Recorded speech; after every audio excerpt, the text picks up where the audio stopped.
오늘 저는 여러분과 함께 여호와의 산에 오를 자, 이와 같은 제목으로 은혜를 나누고자 합니다. 저는 한 주일 전에 남미의 페루와 베네수엘라에서 복음을 전가하고 돌아왔었습니다. 페루는 철광석과 아연이 아주 풍부해서 우리 한국에서만 하더라도 매년 약 3억 달러 이상의 광석을 수입을 하고 있습니다. 자연 자원이 극히 풍부한 나라는 것을 제가 볼 수가 있었습니다. 또 베네수엘라는 문자 그대로 석유에 둥둥 떠있는 나라입니다. 그 매장량이 너무 엄청나서 사우디아라비아에 못지않다는 말을 듣고 마음에 크게 감동했었습니다. 그런데 한 가지 놀랍고 놀라운 것은 이 두 나라가 모두 다 막대한 외국의 빚을 지고 있고, 그리고 빈부의 격차가 극심해서 부자는 어마어마하게 부자고 대다수의 국민은 헐벗고 굶주리고 가난하다는 것입니다. 그리고 정부는 부패 부정이 극심하고 나라가 무질서하고 심히 혼란하는 것입니다. 그래서 나는 이 페루나 베네수엘라에 가서 하루에 3번씩 기도할 때, 하나님이여 나를 페루와 베네수엘라에 태어나게 하지 아니한 것을 감사합니다, 그렇게 기도를 했습니다. 자연 혜택을 그렇게 입은 나라가 왜 이렇게도 가난하고 혼란할까요? 나는 그곳에 가서 절실히 느낀 것은, 아무리 자연 환경이 좋고 하나님께서 물질적으로 자연 환경을 축복해 주셨다더라도 그것을 누릴 수 있는 주인의 마음 자세가 올바르지 못하면 절대로 축복이 되지 못한다는 것입니다. 오늘 내가 볼 때 페루나 베네수엘라는 그곳 사람들의 마음의 자세가 완전히 변화되지 않은 이상, 정부의 부정부패가 끝나지 않은 이상 백성들은 용기를 잃고 희망이 없어 허덕이며 한없이 게을러 빠져버리고 말아있는 상태를 보았었습니다. 여러분, 진실로 성령의 역사가 있어 회개하고 그리고 정신적인 개조가 되고 마음의 변화가 일어나면 그러한 나라는 세계적으로 잘 사는 나라가 될 수 있다는 것을 저는 마음속에 예절하게 느꼈었습니다. 마치 그 두 나라는 황금 방석 위에 거지가 깡통을 들고 앉아있는 그런 형상입니다. 바로 앉아있는 자리는 황금 방석인데 그럼에도 불구하고 깡통을 들고서 구걸을 하는 그러한 신세가 된 사람 같은 그런 느낌이 마음속에 있었습니다. 성경 말씀하시기를 지킬 만한 것보다 내 마음을 지켜라, 생명의 근원이 이에서 남이라고 말씀하고 있는 것입니다. 하나님께서는 참으로 회개하여 양심이 살아나고 신념과 소망과 사랑을 가진 그 마음의 바탕 위에야 비로소 축복을 주시는 것입니다. 마음의 바탕이 정립되지 아니한 곳에 하나님께서는 축복해 주시겠다고 약속하지 아니하셨습니다. 오늘 이 읽은 성경 말씀에는 누가 하나님의 성산에 이르며 거룩한 하나님 앞에 설 수 있겠는가? 누가 하나님께 의를 얻고 하나님께 축복을 받겠는가? 그 자격에 관해서 분명하게 말씀하고 있는 것입니다. 저는 여러분과 함께 이 자격을 알아보므로 우리 한 사람 한 사람도 하나님 앞에 설 수 있는 자격을 얻는 마음의 자세를 갖자는 것입니다. 우리가 환경의 자연 자원을 탓하지 말고 우리 마음의 자원을 준비할 때 하나님께서는 이를 통하여 없는 것을 있게 하시고 죽은 자를 살리시는 기적으로 우리와 함께 계셔서 축복을 해 주실 수가 있는 것입니다. 첫째로 우리가 하나님의 성산에 오르며 거룩한 하나님 앞에 설 수 있고 의를 얻으며 축복을 받는 사람이 되기 위해서는 손이 깨끗해야 된다고 성경은 말하고 있는 것입니다. 여러분, 예수님께서 유대인에게 잡혀서 로마의 총독인 빌라도의 뜰에서 재판을 받으셨습니다. 빌라도가 예수님을 3번이나 신문해 보아도 예수님을 사형에 처할 만한 죄가 전혀 없습니다. 이래서 몇 번이고 군중들 앞에 나가서 예수님을 놓아주려고 했으나 군중들의 소요 때문에 빌라도는 실패를 하고 말았었습니다. 그래서 나중에는 빌라도가 예수 그리스도를 십자가에 못 박이도록 내어줄 때 대야에 물을 떠오게 해서 사람들 앞에서 그는 손에 물로써 씻었습니다. 그러고 난 다음 이 사람의 피해에 대해서는 내가 책임이 없다고 말하셨습니다. 그러나 과연 빌라도가 책임이 없습니까? 우리 주기도문 할 때마다 예수님 본디오 빌라도에게 심판을 받아서 십자가에 못 박았다고 말하고 있는 것입니다.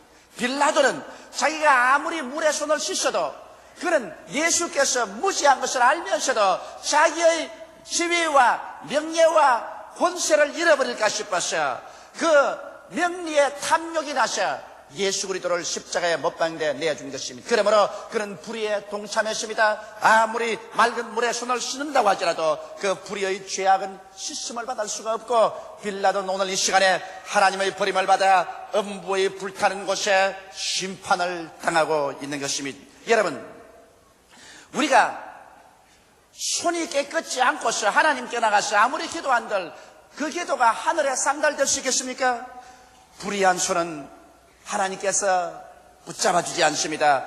불법한 죄를 지어서 범죄한 손은 불의한 손인 것입니다. 하나님의 법이나 도덕적인 계율이나 나라의 법을 어기고 죄악을 범하는 손은 불의한 손인 것입니다. 그 불의한 손을 아무리 내어 밀어서 하나님이여 나를 붙잡아 주소서 외친들 하나님께서는 그 손을 붙잡아 주지 않습니다. 성경은 말씀하기를 하나님께서 귀가 어두워 우리 기도를 듣지 못함이 아니요 손이 짧아 우리를 붙잡아 주지 못함이 아니라 우리와 하나님 사이에 죄악이 그 담을 쳤다고 말하셨습니다. 이러므로 우리는 불의한 손을 회개해서 정결하게 해야 될 것인 것입니다. 바로 이 문제를 해결해 주시기 위해서 하나님께서 그 아들 예수 그리스도를 보내신 것입니다.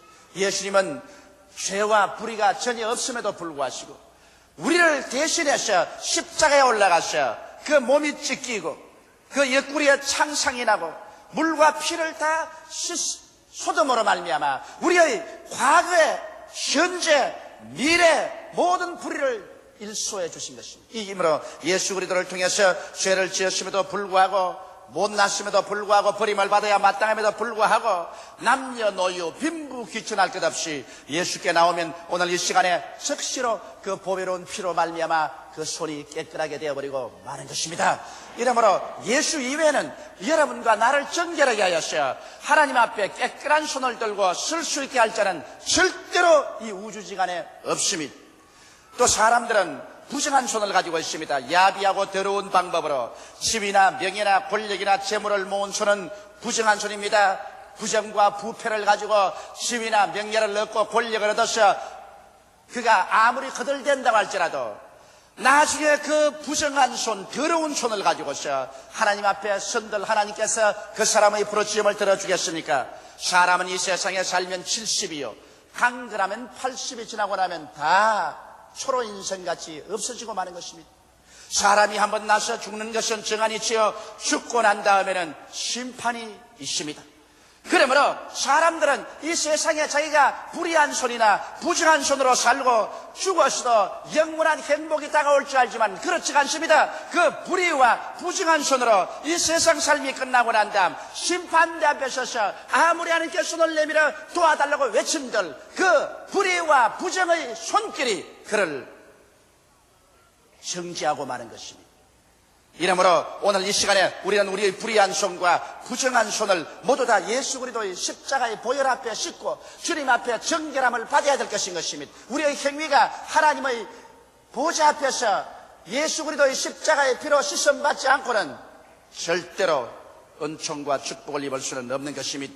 이러므로 주님께서 오늘 그 길을 열어놓고 난 다음 수고하고 무거운 짐진 자들은 다 내게로 오라 내가 너희를 편히 쉬게 하겠다고 청할 이때 주님 앞에 나오는 우리들이 다 되어야 될 것인 것입니다. 둘째로 이 성경은 마음이 정결해야 하나님 앞에 설 수 있다고 말하고 있는 것입니다. 우리 예수 믿는 사람들은 회개하게 되는 것입니다. 회개하라 천국이 가까워왔다고 하는데 우리가 진실로 하나님 앞에 엎드려서 죄를 회개하면 위대한 변화가 일어납니다. 그것은 우리의 양심이 살아난다는 것입니다. 우리는 과거의 죄가 용서할 뿐 아니라 성령으로 말미암아 거듭나서 하나님의 자녀가 되고 영생을 얻자 우리의 속에서 죽어가던 양심이 살아나는 것입니다. 우리 기독교 신앙의 가장 위대한 것은 기독교 신앙은 양심 신앙이라는 것입니다. 우리가 하나님 앞에 나올 때 우리 양심을 저버려버리고 양심을 짓밟아버리고 그저 복이나 받기 위해서 하나님께 나온다면 이것은 푸닥거리하는 무당이나 그렇지 않으면 샤머니즘이나 기복신앙에 불과한 것입니다. 우리 기독교 신앙이란 양심 종교인 것이요 양심이 살아 일어나서 하나님께 부르짖는 것입니다. 살아난 양심은 세 가지 작용을 합니다. 성경에 보면 선한 양심에 대한 말인 것입니다. 선한 양심은 우리를 하나님을 간절히 찾도록 이끌어주는 것입니다. 주일 교회 나오기 쉽지 않더라도 우리 양심이 우리를 끌어서 교회를 끌고 옵니다. 기도하기 싫을 때 양심이 일어나서 기도하게 만들고, 양심은 하나님 말씀을 사모하게 만듭니다. 그래서 선한 양심은 우리로 하여금 하나님을 찾도록 만들어주는 것입니다. 또 성경에는 착한 양심이 있습니다. 이 착한 양심은 사람을 허황되게 하지 않고 알차고 착하게 만들며 믿음에 충실하게 만들어서 열매 맺게 만듭니다. 착한 양심은 우리에게 들어와서 사람을 미워하지 않고 사랑하게 하며 선한 사람이 되게 하는 것입니다. 그래서 성경에 기록한 대로 사랑과 희락과 화평과 오래 참음과 자비와 양선과 충성과 온유와 절제와 같은 성령의 열매로 우리의 생애 속에 충만하게 만들어주는 것입니다. 성경은 또 깨끗한 양심에 대해서 말하고 있습니다. 깨끗한 양심은 우리가 죄를 떠나서 의롭고 거룩하게 살게 만들어주는 것입니다. 이 세상에 사는 사람이 죄를 짓지 않고 의로만 가지고 사는 사람은 한 사람도 없습니다. 먼지와 티끌이 매일같이 몸에 묻음으로 목욕을 해야 되는 것처럼 우리의 인생도 늘 우리 마음속에 이 깨끗한 양심의 인도를 받아서 늘 회개하고 자복해야 되는 것입니다. 성경은 말씀하기를 만일 우리가 우리 죄를 자복하면 저는 미쁘시고 이로사 우리 죄를 사하시며 모든 불의의 소리를 깨끗게 하실 것이요 만일 우리가 죄 없다면 스스로 거짓말하는 자라고 말하고 있는 것입니다. 이러므로 이 세상에 사는 동안 우리 죄 없는 사람은 없습니다만 깨끗한 양심이 우리를 언제나 끌어서 예수님 앞에 우리 죄를 자백하고 씻음을 받고 변화를 받도록 만들어주는 것입니다. 그러므로 양심의 부활이 없는 신앙은 무속신앙이요 기복신앙에 불과한 것입니다. 그러나 우리가 양심을 따라 살게 되면 하나님께서는 이를 통하여 우리 영혼이 잘됨같이 범사에 잘되며 강건하고 생명을 얻되 넘치게 얻는 길로 이끌어 주시는 것입니다. 이러므로 양심이 부활한 그곳에 하나님의 성령이 와서 거하시며 하나님 성령께서 우리에게 하나님의 능력과 권세로 채워주시고 거룩하게 살 수 있는 힘을 주시는 것입니다. 그리고 양심이 정결하고 깨끗하게 된 사람은 이제 고난당하는 자를 돕는 마음이 넘쳐납니다. 야고보서 1장 27절에 보면 하나님 앞에서 정결하고 더러움이 없는 경건은 곧 고아와 과부를 그 환난 중에 돌아보고 또 자기를 지켜 새 속에 물들지 아니하는 이것이라고 말하고 있는 것입니다. 우리가 양심이 정결해지고 나면은 우리 그 정결하고 깨끗한 양심을 통해서 이제는 나만 살 것이 아니라 고아를 그 환난에서 돌보아주고 과부를 그 고난당한 데서 도와주며 고통당하는 자에게 찾아가서 그 사람들에게 도움의 손길을 베푸는 사랑의 역사가 나타나기 시작하는 것입니다. 이렇기 때문에 우리 하나님께서는 하나님 앞에 서는 사람들 양심의 부활이 있기를 원하시는 것입니다. 이러므로 주님께서는 회개하라 천국이 가까웠다고 말한 것입니다. 회개하여 양심의 부활이 일어나서 선한 양심, 착한 양심, 깨끗한 양심이 성령과 함께 역사하며 약한 자, 가난한 자, 병든 자를 돌봐주는 그런 마음속에 하나님께서는 천국의 역사를 베풀어주는 것입니다. 그런 사람을 통해서 하나님께서는 용서를 허락하며 성결을 허락하며 치료의 역사를 나타내며 형통을 나타내며 천국의 영광으로 그 마음속에 채워주시는 것입니다. 이러므로 우리는 마음속에 회개하는 운동이 일어났어야 정결한 마음을 갖는 우리들이 되어야 하나님 앞에 설 수 있게 되는 것입니다. 셋째로 성경은 말씀하시기를 하나님 앞에 설 수 있는 자는 허탄한 데 뜻을 두지 않는 사람이 되어야 된다고 말하는 것입니다. 사람이 세상에 살면서 허탄한 데 마음을 두고 천방지축으로 뛰면은 자기도 망하고 이웃도 망치는 것입니다. 허탄한 데 뜻을 둔다는 것은 마음속에 탐욕이 들어와서 자기의 정상적인 삶을 잃어버리는 것을 말하는 것입니다. 저는 목회생활 동안에 마음속에 탐욕이 들어와서 허탄한 생각을 함으로 일생을 망치는 사람 많이 보았었습니다. 전혀 광공업에 대해서 지식이 없으면서도 갑자기 광산을 하면 돈 번다는 말을 듣고서 광산의 광자도 모르는 사람이 빚을 잔뜩 내어서 나무의 폐강에 투자해서 허탄한 뜻을 품고서 나갔다가 폐가 망치는 것을 제가 여러 번 보았었습니다. 그렇다면 조그마한 사업을 하는 사람이 그만 마음속에 탐욕이 들어와서 그 조그만 사업으로 착실히 일하지 아니하고 빚을 잔뜩 내가지고서 큰 공장을 짓고 사업체를 확장을 하고 판로가 막히고 그래서 폐가 망신하는 것도 많이 보았었습니다. 사람이 이 세상에서 마음에 탐욕이 들어오면 죄를 짓게 되는 것입니다. 죄가 장수하면 사망을 하게 되는 것입니다. 이러기 때문에 우리 하나님께서는 우리의 마음속에 허탄한 뜻을 두고 살기를 원치 않습니다. 우리는 자기의 분수를 지켜서 살아야지 분수를 넘는 삶을 살아서는 안 됩니다. 한 번은 어떤 할머니 한 분이 대단히 헐무리한 옷을 입고 아주 초라하고 초췌한 20세가 넘은 아들을 데리고서 제게 기도를 받으러 왔습니다. 그 아들은 정신 이상이 들려서 눈이 완전히 풀렸었습니다. 그 할머니가 하신 말씀이 이러합니다. 그 아들은 국민학교를 나오고 난 다음 건축 노동장에서 노동 품팔이를 하고 살았었습니다. 그런데 하루는 국민학교 곁에 어느 집을 짓는데 그 건축 현장에 가서 일을 하게 되는데 이 사람이 그 옥상에서 국민학교 마당을 가만히 내려다보니까 아주 아름다운 여선생이 애들을 데리고서 체조 시간에 유의를 하고 있고 그만 거기에 싹 반해버렸었습니다. 정신이 빠져가지고서 건축일은 하지 않고 이제는 그 집에 올라가서 그 여선생만 찾아보고 있는 것입니다. 그러고 난 다음 그 건축일이 끝나고 난 다음에는 그 국민학교 문가에 서가지고서 그 여선생만 따라다닙니다.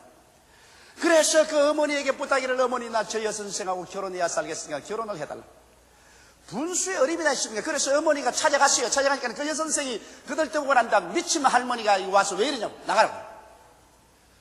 그래도 적어도 국민학교 여선생이면 대학을 나오고 교사 자격증을 얻어서 그래서 가르치는데 국민학교밖에 안 나오고 건축 현장에서 노동하는 사람으로서 자기 분수에도 안 맞는데 눈을 두고서 애를 태우고 정신을 소모하고 그래서 정신 이상이 걸려버리고 말한 것입니다. 그래 와서 제게 와서 그 할머니가 뭐라고 말하면 목사님은 훌륭하고 명성이 많으신 분이니까 어찌한지 그 여선생에게 말을 해서 우리 아들하고 결혼하게 해 주십시오. 그래 내가 그 할머니 보고 도대체 분수에 맞지 않은 소리 하지도 마라. 사람마다 다 자기 분수를 따라 인생을 살아야 되는데 어떻게 당신의 아들 국민학교밖에 나오지 않고 건축 현장에서 노동하는 사람이 국민학교 여선생하고 결혼하겠다고 나오는 그 분수가 틀렸지 않소? 그러므로 그런 소리 하지 말고 그 분수에 넘친 잘못된 마귀를 쫓아내는. 이래서 내가 안수하고 이 분수에 넘친 탐욕의 원수 마귀야 물러가라고 꾸짖고 기도를 해준 적이 있습니다. 여러분 사람이 자기 분수를 알고서 처신을 해야지 자기 분수를 알지 못하고 행동을 하면 자기도 망하고 남도 망하게 하는 것입니다. 여러분 우리 대한민국의 현재 형편은 경제력을 봐서 일본과 미국을 따라갈 수가 없습니다. 그러므로 우리가 살 때 미국 사람처럼 살고 일본 사람처럼 살겠다고 하면 우리는 분수에 넘치는 행위를 해서 허탄한 삶을 함으로 말미암아 하나님께서 우리 민족에게 축복을 해줄 수가 없습니다. 이러므로 우리 대한민국 사람들은 우리의 경제력에 맞게 우리 분수에 맞도록 살아야 돼요. 나는 우리 성도들 집에 신방 갈 때 능히 우리 한국에서 만들 수 있는 옷가지나 전자제품이나 여러 가지 기계류들을 외국산을 사용한 거 보면 나는 가슴이 아픕니다. 사람들은 애국 하면은 무슨 큰 일을 해서 정치적으로 나라와 민족을 위해서 뭘 하는 게 애국인 줄 알지만은 그렇지 않습니다. 애국이라는 것은 우리의 평범한 생활 가운데 우리 인간으로서 우리 한국 민족으로서 자기 분수를 지키며 살아야 돼. 이래서 우리가 물건을 사더라도 우리 한국에서 생산하는 것처럼 옷이나 그렇지 않으면 뭐 전자제품이나 좀 못하더라도 한국제를 사는 거예요. 그것이 애국하는 겁니다. 여러분 우리 교회에서 김포공항 세관에 일하는 분이 많이 계시는데 아마 내 짐을 늘 들춰보면 알 겁니다. 저는 외국 가서 아무런 물건도 안 사옵니다. 나는 왜 그러냐? 살 것 있으면 한국에서 사지. 애들 선물 줄 것이나 자기 집사람에게 선물 줄 것이면 한국에서 사지. 왜 외국에서 사느냐? 그래서 저는 가져나갈 때 내 짐 조사하면 빨래한 깨끗한 내복들 가지고 가고 들어올 때 조사해보면 빨래값만 잔뜩 가지고 들어오지 아무것도 안 사옵니다. 내가 대한민국 사람으로서 대한민국을 애국하려면 그런 정도의 애국은 할 줄 알아야지. 우리의 현재 형편 외국에 근 400여 불의 빚을 지고 있는 이 형편에 왜 우리 국산품 애용하고 우리나라의 경제를 살릴 수 있는 이러한 일을 하는 것이 허탄한 데 뜻을 주지 아니한 것입니다. 뭐 우리가 갑자기 선진국이나 들어간 것처럼 그렇게 행동한다면 나도 망하고 나라도 망치고 마는 것입니다. 이러므로 우리나라는 우리 정치가들뿐 아니라 우리 일반 국민 전체가 회개하여 허탄한 마음을 버리고 하나님 앞에 기도할 때 내 분수에 맞는 생각과 분수에 맞는 생활을 하면서 기도할 때 하나님께서 축복을 해 주시는 것입니다. 넷째로 성경은 말씀하기를 거짓 맹세하지 말아야 하나님 앞에 설 수 있고 하나님 앞에서 축복을 가질 수 있다고 말하고 있는 것입니다. 스가랴서 8장 17절에 보면 거짓 맹세를 좋아하지 말라. 이 모든 일은 나의 미워하는 것임이니라 나 여호와의 말이니라고 말했으며 에레미야서 19장 12절에는 너희는 내 이름으로 거짓 맹세함으로 내 하나님의 이름을 욕되게 하지 말라. 나는 여호와니라고 말한 것입니다. 사람들은 자기의 어떤 어려운 고비에 층에서 대단히 다급하면 맹세를 합니다. 하나님 이 집만 팔아주면 11조 꼭 내겠습니다. 하나님이 이 병만 고쳐주면 내 재산의 반을 드리겠습니다. 하나님이 쓰여 주님께서 이 문제만 해결해 주면 내 일생을 바쳐서 주님만 위해서 일하겠습니다. 이렇게 쉽사리 하나님 앞에 맹세를 하는 것입니다. 그러나 그렇게 맹세해놓고 난 다음에 그 문제가 해결되면 그 맹세대로 지키는 사람이 불과 얼마밖에 되지 않습니다. 여러분, 일단 맹세한다는 것은 하나님과의 무서운 계약 상태에 들어가는 것입니다. 그런데 하나님께서는 그 계약을 다 지켜주시는데 사람이 하나님의 계약을 받고 난 다음에 그 맹세를 일방적으로 파괴해버리면 그 다음부터 그 사람은 목숨을 바쳐서 주님께 기도해도 하나님께서 신뢰하지 않습니다. 여러분, 오늘날 하나님과 인간관계도 그렇고 인간과 인간관계도 그렇고 신뢰의 관계인 것입니다. 사람이 서로 약속해놓고 약속을 자꾸 어기면 신뢰를 잃어버리면 그 사람은 폐인이 되고 마는 것입니다. 이 세상에서 눈에 보이는 재산만 재산이 아닌 것입니다. 일생을 살면서 사람 간의 신용의 재산, 하나님과 사람 사이에도 서로 신뢰할 수 있는 재산, 이것은 눈에 안 보이는 거대한 재산인 것입니다.